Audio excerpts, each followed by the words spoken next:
ये देखिए यहाँ पर आज सवेरे सवेरे 19 बकरे कटे हैं। पुलिस मूल दर्शक है, सब पे केस करेंगे आप। अभी ये सब जब अंदर जाएंगे तो पता चलेगा, इस पे जाएगा। राम मंदिर है, छोड़ देगा सस्पेंड करवा दूंगी। उसका नाम देखिए क्या है, ऐसे कैसे चल जाएगा। देश हिंदुओं का है, अगर इन्हें नमाज पढ़नी है तो या पाकिस्तान जाएं या अपने किसी भी देश में जाएं। ये देश हिंदुओं का है और हिंदुओं का ही रहेगा। अभी बड़ी गाय को लेकर बातचीत चल रही थी भाई, गाय और बैल ये लोग कुर्बानी नहीं देंगे, ये तमाम चीज़ें हो रही थी, जुर्माना, सख्त कार्रवाई, तमाम बातें। अब इन सब के बीच खबर निकल कर आई है कि बकरों को बचाने के लिए एक नई मुहिम शुरू की गई है। जी हाँ, क्या हुआ, कहाँ से हुई, यही ने एक ताज़ा रिपोर्ट आपके होश उड़ा देगी। वजह जानते हैं क्या है? मैं चिकन मटन की बात नहीं कर रहा हूँ, गौ मांस की बात कर रहा हूँ, बीफ। दावा किया जा रहा है कि इस वक्त हमारा देश बहुत तेज़ रफ्तार से गौमांस का निर्यातक देश बन गया, बीफ एक्सपोर्ट करने वाला। जी हाँ, तो कहाँ क्या हो रहा है वो दिखाऊंगा कि कैसे हिंदू मुसलमान किए बिना इस देश के अंदर आराम से कैसे रह लिया जाए। और तो और ये काम जब संवैधानिक पदों पर बैठे हुए लोग करें तो उनसे कहा ही किया जाएगा। कई और महत्वपूर्ण खबरें भी हैं कि जब पढ़ाई लिखाई ढंग से ना हो पाए तो इंसान एक सरल रास्ता अख्तियार करता है जिससे उसका रोजगार, उसकी दिहाड़ी बनती रहे। और इस दौर में वो सरल रास्ता एक ही है, आप कुछ मत करिए, बस हिंदू मुसलमान करिए। नमस्कार, मैं हूं प्रज्वल गौतम और आप देख रहे हैं the live TV. The live TV, सच सबसे आगे। पहले देखिए खबर क्या है, यहां क्या हुआ। आपके होते हुए मुझे थ्रेटन कर रहे हैं, आप लोग हो ना, मुझे थ्रेटन कर रहे हैं। मेरे पास रिकॉर्डिंग है, मेरे पास रिकॉर्डिंग है। कौन सा रिकॉर्डिंग? मेरे पास रिकॉर्डिंग है। ये बताना पहले आप दूर रहिए। 27 को मैम, मैं आपसे प्यार से बोल रहा हूँ, आप बिल्कुल वो मिसबिहेव ना करिए। क्या मिसबिहेव किया? जो आपसे आगे बोला ना, ये इसकी वीडियो दिखाऊं? इसकी वीडियो है।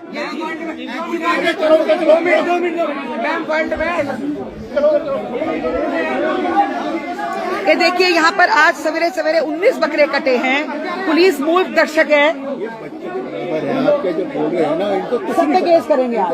अभी ये सब जब अंदर जाएंगे तो पता चलेगा, इस पे जाएगा। यूपी में राम मंदिर है, वहाँ सबसे ज्यादा बीफ एक्सपोर्ट होता है वर्ल्ड का। तो तू भी काटेगा, तू भी काटेगा, तू भी गलत काम करेगा अगर वो कर रहे हैं।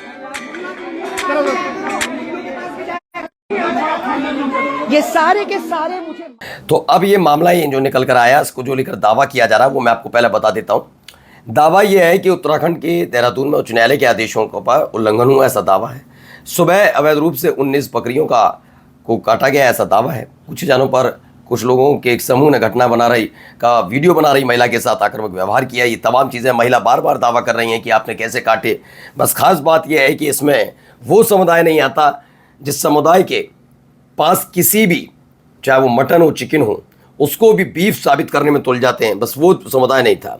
इस पर मजे लेते हैं। अंजुल नेगी कहते हैं कोई मुर्गा बचाओ अभियान क्यों नहीं शुरू कर रहा है, बेचारे वो भी कट रहे हैं। सही बात है। अब यहाँ से खबर निकल कर आई है, Hindutva vegetarian Hinduism by Shamsul Islam, तो इस पर इन्होंने एक है यूसुफ अहमद अंसारी, इनका एक दावा है। और जो बात अभी वो लड़का कह रहा था वो बात कहीं हद तक सही साबित होती। शाकाहारी हिंदू धर्म का हिंदुत्व का धोखा, ये दावा है। भारत चुपचाप वैश्विक गौमांस उत्पादक देश के रूप में उभरा है। देश अब विश्व का दूसरा सबसे बड़ा गौमांस निर्यातक है, जो सालाना लगभग 3.8 अरब डॉलर या 34,177 करोड़ रुपए कमाता है।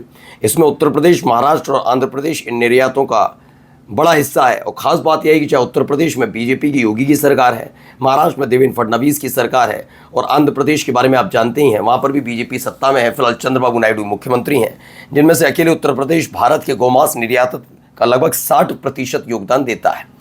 प्रोफेसर शमशुल इस्लाम द्वारा लिखित ये पुस्तक समकालीन भारत में शाकाहार और राजनीतिक और सार्वजनिक नैतिकता के हथियार के रूप में इस्तेमाल की जा रही है। ये सब बातें उन्होंने बताई हैं। अब आइए अगली खबर, यहाँ क्या तमाशा चल रहा है देखिए।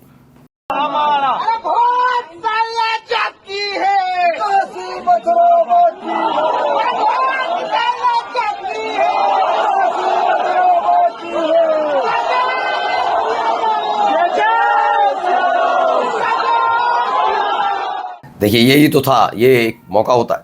मध्य प्रदेश मोहन यादव का इलाका जो मतलब वहाँ के मुख्यमंत्री हैं धार, वहाँ हिंदुत्व के से जुड़े हुए लोग हज़रत कमालुद्दीन चिश्ती दरगाह के पास गए। कहते हैं भोजशाला झांकी है, काशी मथुरा बाकी है। मुझे ऐसा लगता है कि इसमें कोई वो नहीं, क्योंकि ये तो नॉर्मल है। यहाँ पर तो बड़े बड़े संवैधानिक पदों पर बैठे हुए लोग ही इस तरह के नारेबाजी नहीं तो करते हैं, तो कौन रोक पाता उन्हें। 5 हमलों के बाद भी नहीं मिली पुलिस सुरक्षा। वफ़ की लड़ाई लड़ने वाले वकील मोइनुद्दीन की हत्या पर बवाल मच गया है। दरअसल एक खबर निकल कर आई और ये खबर शायद आपको तमाम न्यूज़ चैनल नहीं दिखाएंगे। खबर ये है, वो अपनी गाड़ी में बैठने जा रहे थे, वफ़ की लड़ाई लड़ रहे हैं, वकील साहब हैं मोइनुद्दीन साहब। तभी एक गाड़ी तेज़ रफ्तार से आती है और जो गाड़ी थी वो इस तेज़ रफ्तार से आती है कि साफ साफ उसमें पता लगा, साफ पता लग रहा था वो इंटेंशनली उसे टक्कर मार कर जाती है उन्हें, मोइनुद्दीन को, जिसमें उनकी मौत की खबर है। अब ज़रा इनको सुनिए, इनका क्या। अगर ये छोड़ देगा सस्पेंड करवा दूंगी इसे। उसका नाम देख ले क्या है, ऐसे कैसे चल जाएगा। और योगी राज में हिंदन में तुम गाय का राज थे। नाम क्या है? नाम क्या है तेरा और तुम्हारा? मोहम्मद राही। इसने भेजा तुम्हें, उसका नाम क्या है? नाम क्या है? नाम काशमीम साहब। काशमीम साहिब है उसका नाम। मदरसा कहाँ पर है? कलाउनी में। अंदर का नाम नहीं है। तो हुआ क्या मैं बताता हूँ। इंदिरापुरम इलाका है, हिंडन बैराज आपने नाम सुना होगा। वहाँ पर 2 बच्चे जा रहे थे साइकिल पर और साइकिल के पीछे एक बोरा बंधा हुआ था। अचानक से मेयर सुनीता दयाल की नज़र पड़ती है, बिना किसी एविडेंस के वो उनको रोकती हैं और उसके बाद उस बोरे में उस मांस को बीफ बता देती हैं। पुलिस को बुलाया जाता है और आरोप लगाया जाता है ये मांस जो बीफ है, गौ मांस, ये हिंडन नदी में फेंका जाना था। सुनीता दयाल जो मेयर हैं, इस दौरान पुलिस पर दबाव बनाती हैं कि अगर तुमने इन लड़कों को छोड़ दिया तो इसके बाद तुम्हारे को सस्पेंड करा दूंगी। या सीधे सीधे मतलब, और पुलिस वाले इस बात के लिए जोर दे रहे थे कि पहले एक बार जांच कर ली जाए, पता तो कर लिया जाए जो आपके आरोप में सही है नहीं, लेकिन वो नहीं मानी। और देखिए अब एक रिपोर्ट है, ये रिपोर्ट एनडीटीवी वर्ल्ड की रिपोर्ट है, क्या है जरा देखिए। Days before the pilgrimage of Hajj begins, there is an interesting revelation from the Saudi government that how they have banned the slaughter of cows and camels. This dates back to 2020 during the era of pandemic. अब इसमें बताता हूँ क्या है ये। इसमें हद से कुछ दिन पहले मक्का के एक बूचड़खाने में सऊदी सरकार के एक प्रतिनिधि ने खुलासा किया कि कोरोना वायरस महामारी के दौरान वायरस के प्रसार में ऊँटों और गायों के संभावित संबंध को लेकर चिंताएं सामने आने के बाद सालों तक सऊदी अरब ने ऊँटों और गायों के स्लॉटिंग पर रोक लगा दी थी। ये बयान ऐसे समय महत्वपूर्ण है जब भारत में पशुवध, विशेष रूप से गायों के वध को लेकर राजनीतिक बहस जारी है। स्वास्थ्य संकट के दौरान सऊदी अरब का यह निर्णय जन स्वास्थ्य को प्राथमिकता देने वाला दिखता है, इस पर यह कहा जा रहा है। इसमें पूर्व ने लिखते हैं, the Hindu concern for animal is touching even if it erupts only when Bakrid is close. बिल्कुल सही है, बकरीद पर इन्हें सब चीज़ों की याद आ रही है, उससे पहले क्यों नहीं और उसके बाद क्यों नहीं। जरा इनको भी सुनिए, ये मान सकता है। ये देश हिंदुओं का है, अगर इन्हें नमाज पढ़नी है तो या पाकिस्तान जाएं या अपने किसी भी देश में जाएं। ये देश हिंदुओं का है और हिंदुओं का ही रहेगा। यहाँ मुसलमानों के लिए कोई जगह नहीं है। तो मुसलमानों के लिए कोई जगह नहीं है, सीधे सीधे अब लोग ऐलान कर रहे हैं। और ये किसकी मानसिकता के साथ ज़्यादा मेल खाता है, कौन सी पॉलिटिकल पार्टी, समझ लीजिए। अब महाराष्ट्र के मुख्यमंत्री की तरफ से कहा गया है कि जो महाराष्ट्र की इकोनॉमी है वो 2-3 साल में सिंगापुर और यूएई की इकोनॉमी को बाईपास कर देगी। उनसे ज़्यादा बड़ी इकोनॉमी बनकर अकेले महाराष्ट्र की इकोनॉमी उभरेगी। वीना जैन कहती हैं, भाई साहब पहले ग्रामीण महाराष्ट्र में पानी पीने का पानी पहुंचा दो, उसके बाद आप इस सारी फ्री टाइम में बैठकर बकवास करते रहिएगा, फिर कहिएगा ये भी कॉकरोच है, जैन जी है। नमस्कार।